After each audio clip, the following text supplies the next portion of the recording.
How'd you feel like Rashad is kind of coming out and Maryland kind of freed things up and he can continue to free things up in the passing game? Yeah, I mean, he's developing nicely.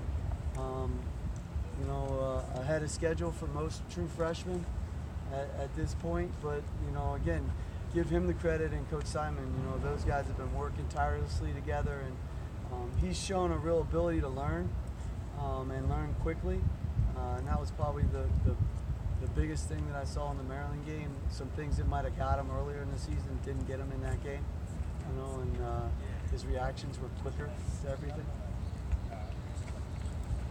What kind of challenge does this D-line present? Well, I mean, they've got a great defense, and the statistics point that out. Those things don't happen by accident. The way they played the first 4 games, and they have 11 guys that play together, but their D-line is their catalyst. To that creates a lot of issues and problems for you. They're big and strong, and they're playing with more twitch than they did last year. They were big and strong and good last year. They're playing with even more twitch up front now, probably because they're a year older, and they understand things better. They recognize things quicker than probably they did last year, and that's why the numbers are where they're at. But it's going to be a big-time challenge for us. How do you feel Zach has progressed this week after the Maryland game? I think the bye weeks really helped him, just kind of get back to the basics, instead of, worrying about a game plan, just focusing on these certain things that we need to get better at, and not being worried about he's got to recognize this or that. We just worked a lot on the fundamentals during the bye week and kind of got back to that. You're always thinking about the fundamentals, but where do you get the time to work on it? And I thought Coach Fleck did an unbelievable job putting the schedule together with the bye week and gave us a chance as coaches to really coach the heck out of these fundamentals. You can't correct. I think the challenge you face when you're coaching young guys is you can't correct everything at one time. You have to figure out, what is correctable right now, and what do we have to correct right now to allow him to play closer to allow the young man to play closer to his potential. But I've seen, some growth out of him. He's coming along nicely. He in the Maryland game, he had some unbelievable plays, and he had some plays that weren't so good. But opportunity, when you fail, you get an opportunity to grow. And so I'm excited to see him moving forward. I don't know exactly when it's all going to come together for him, and the game's going to really slow down for him, but he is making progress each and every week. How would you describe the team's strength, physical strength, and where does it need to get to in the next year or so? Our teams? Yeah. That's probably a great question for Coach, because I'm not a strength coach, and you can tell by looking at me. The weight room is not something that I'm not, in there a lot, so I don't have much knowledge in that area. But I know that as I've seen what Coach Nickel does with young men when he's had a chance to run a cycle through them, go through the 4-year cycle with a guy. I've seen the change in them and what they're capable of doing and develop. So, it's going to happen. But it also, as we continue to sign these recruiting classes, I know this: the bigger and the stronger and the faster you are when you get here, the bigger and the faster and stronger you'll be when you leave in 4 years. And so that's kind of like where we are right now. We're not strong enough yet. But that's life. Nobody cares.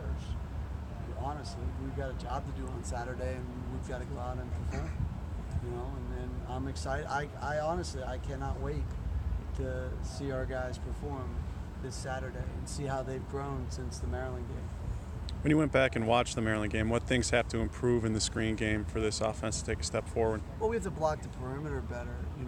That was probably the thing that we've done such a great job blocking on the perimeter in our screen game with our wide receivers. and we just didn't do a very good job blocking the perimeter. It's hard. You can't get that screen. You got to get that first block, to get that screen started. And they give Maryland credit.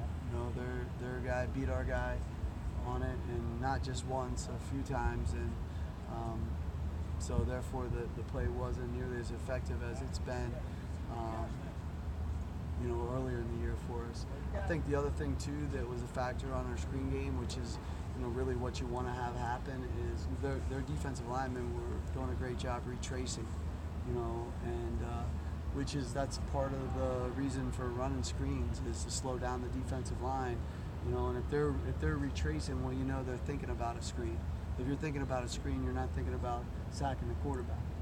That becomes second. Screens first, and the sacking the quarterback becomes secondary, which is, the goal. So we always want to run some screens, and whether or not we feel like we want it to be productive, more productive than it was in the Maryland game, but we also feel like it gives us a little bit of a byproduct of if the defensive linemen are getting involved. And Maryland's defensive line didn't have to make the play because we failed on the perimeter, but they were there.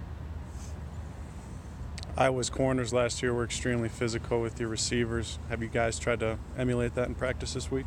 Yeah, absolutely. I mean, they do a great job disguising their coverages first and foremost. Everybody, sits there and says, "Oh, Iowa just sits there." BS. They do an unbelievable job. They make everything look exactly the same for the most part. And so that's a challenge for the quarterbacks and a challenge for the wide receivers.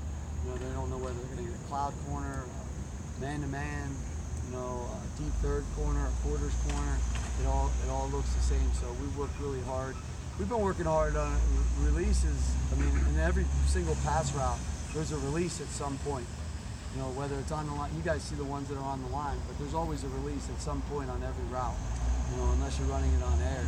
So we work really hard on that, starting in January, and it needs to pay off for us this Saturday, because we're going to certainly be challenged by their corners. Last one for Coach. How much have you noticed just a technical growth from Rashad Bateman as a route runner since he's been here?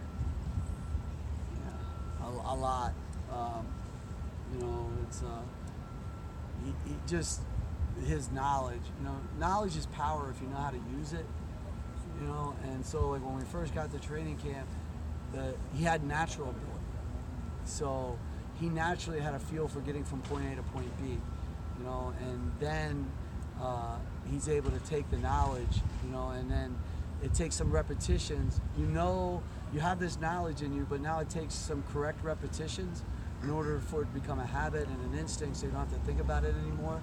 And that's really where you're seeing the growth in him, is being able to apply this knowledge in this route running, these fundamentals and breakpoints, these things that can happen to me between point A and point B. Because that's the key for a wide receiver.